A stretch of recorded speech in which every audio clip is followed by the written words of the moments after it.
નમસ્કાર મિત્રો, ગુજરાત પોલીસ ભરતી બોર્ડ દ્વારા પોલીસ સબ ઇન્સ્પેક્ટર બિન હથિયારધારી અને લોકરક્ષક દળ LRDની ભરતીની જાહેરાતના સંદર્ભમાં બંને જગ્યાઓ માટે ઉમેદવારો દ્વારા અરજીપત્રક ભરાઈ ગયા બાદ તેમના ફિઝિકલ ટેસ્ટ, દોડના ટેસ્ટ પૂરા થયા અને તેમનું પરિણામ પણ જાહેર થઈ ગયું છે. હવે આગામી ટૂંક સમયમાં ગુજરાત પોલીસ ભરતી બોર્ડ દ્વારા લિખિત પરીક્ષાનું આયોજન કરવામાં આવશે.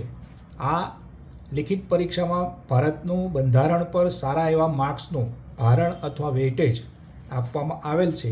તેથી પરીક્ષાના ઉમેદવારોને જાણકારી, માહિતી મળી રહે અને માર્ગદર્શન મળી રહે એ હેતુસર ભારતના બંધારણ પર જાણકારી આપતા વિડીયો બનાવવાનું આયોજન કરેલ છે. અને આ સંદર્ભમાં અગાઉ 7 જેટલા વિડીયો ભારતના બંધારણ ઉપર તૈયાર કરી યુટ્યુબ પર અપલોડ કરેલ છે. અપેક્ષા રાખવામાં આવે છે કે ઉમેદવારોને તે ખૂબ ઉપયોગી થશે. મિત્રો, આજે આપણે ભારતના બંધારણમાં ભાગ 3માં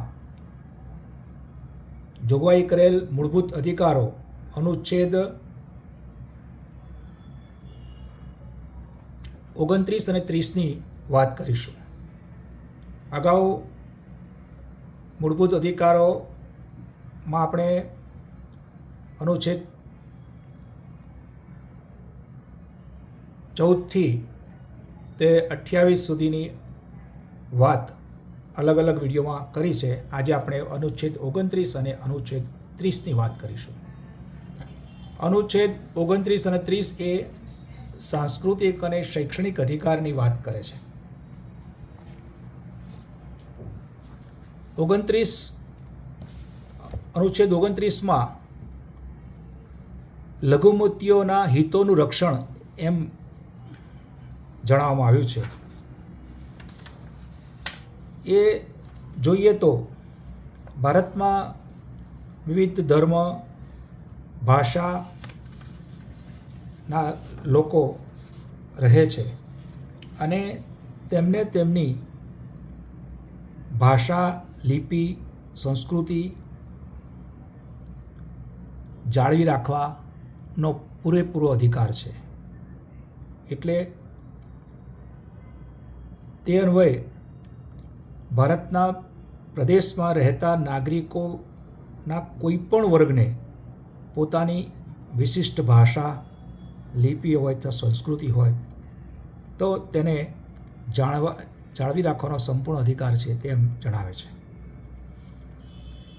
આપણે તેને લઘુમતી અધિકાર કહીએ છીએ, પરંતુ સુપ્રીમ કોર્ટે સ્પષ્ટ કર્યું છે કે આ કલમ નાગરિકોનો વર્ગ શબ્દ વપરાયો છે, એટલે કે તે લઘુમતી અને બહુમતી બંનેને લાગુ પડે છે. અને તેઓ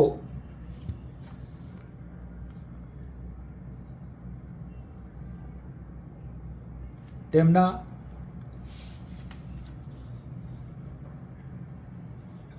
ભારતના કોઈ પણ નાગરિકને રાજ્ય દ્વારા પૂરેપૂરી ગ્રાન્ટ અપાતી હોય અથવા તો રાજ્યના કોષમાંથી જ એની કામગીરી થતી હોય તેવી સંસ્થામાં,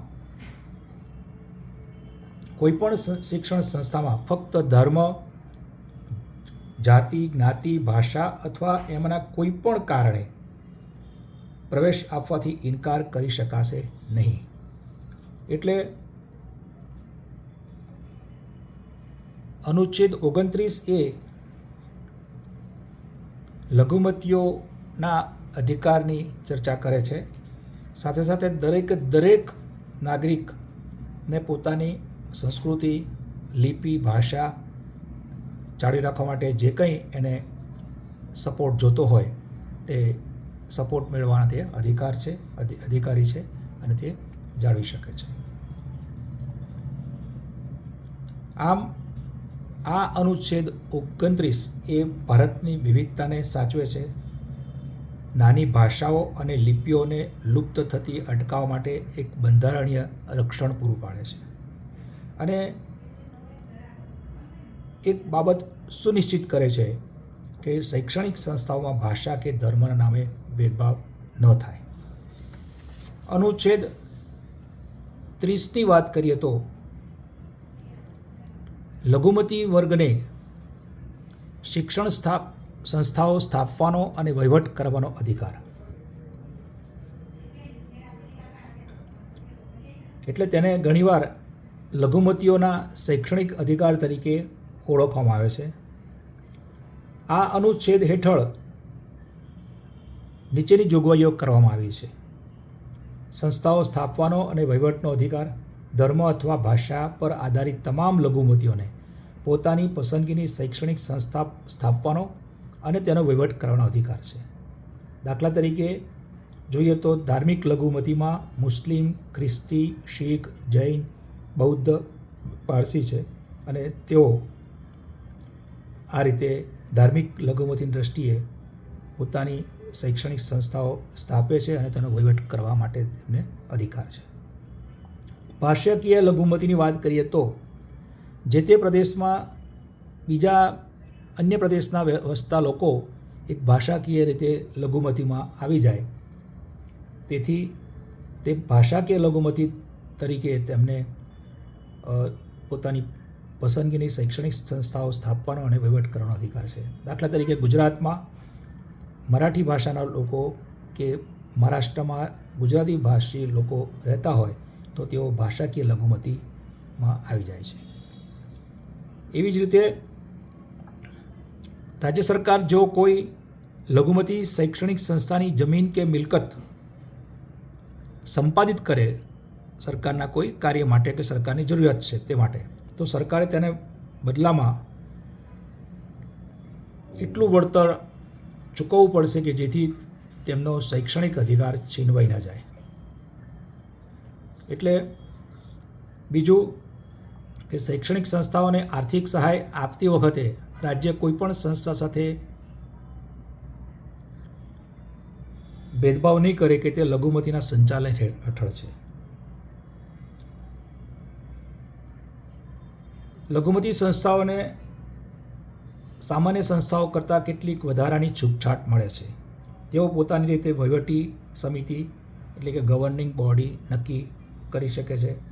તેઓ શિક્ષણના ધોરણો જાળવવા માટે પોતાના સ્ટાફ, શિક્ષકો અને બિન શૈક્ષણિક સ્ટાફની નિમણૂક કરી શકે છે. તેઓ પોતાની રીતે વિદ્યાર્થીઓના પ્રવેશની પ્રક્રિયા નક્કી કરી શકે છે. આમ લઘુમતીઓ પોતાના હિતોનું રક્ષણ કરી શકે તે આ અનુચ્છેદ 30માં જોગવાઈ કરેલ છે. સરકાર આ સંસ્થાઓ પર નિયંત્રણ પણ કરી શકે છે, રાખી શકે છે. એટલે તે નીચેની બાબતમાં એટલે કે શિક્ષણની ગુણવત્તા, એકેડેમિક ધોરણો જાળવવા માટે, કર્મચારીઓના પગાર અને સેવાની શરતો નક્કી કરવા માટે, જો સંસ્થામાં કોઈ ભ્રષ્ટાચાર કે ગેરરીતિ થતી હોય તો સરકાર નિયમન કરી શકે છે. એટલે આ બાબતો માટે સરકારની દખલગીરી કરી શકે છે અને તેમનું નિયંત્રણ કરી શકે છે. તો આમ અનુચ્છેદ 29 અને 30 એ સાંસ્કૃતિક અને શૈક્ષણિક અધિકારની જોગવાઈ દર્શાવે છે. તો મિત્રો, આજે આપણે અનુચ્છેદ 29 અને 30ની વાત કરી. હવે પછીના વિડીયોમાં આપણે અનુચ્છેદ 31થી અનુચ્છેદ 35 સુધીની વાત કરીશું. ત્યાં સુધી વિરામ લઈએ અને અપેક્ષા રાખવામાં આવે છે કે આ વિડીયો આપને ઉપયોગી થશે. આપને આ વિડીયો પસંદ પડે તો તેને લાઈક કરજો, શેર કરજો અને કોમેન્ટ પણ કરજો. અને અમારી આ ચેનલને સબસ્ક્રાઈબ ન કરી હોય તો સબસ્ક્રાઈબ કરજો, જેથી આપના સુધી નવા વિડીયો સરળતાથી પહોંચી શકે. આપનો ખૂબ ખૂબ આભાર. ધન્યવાદ.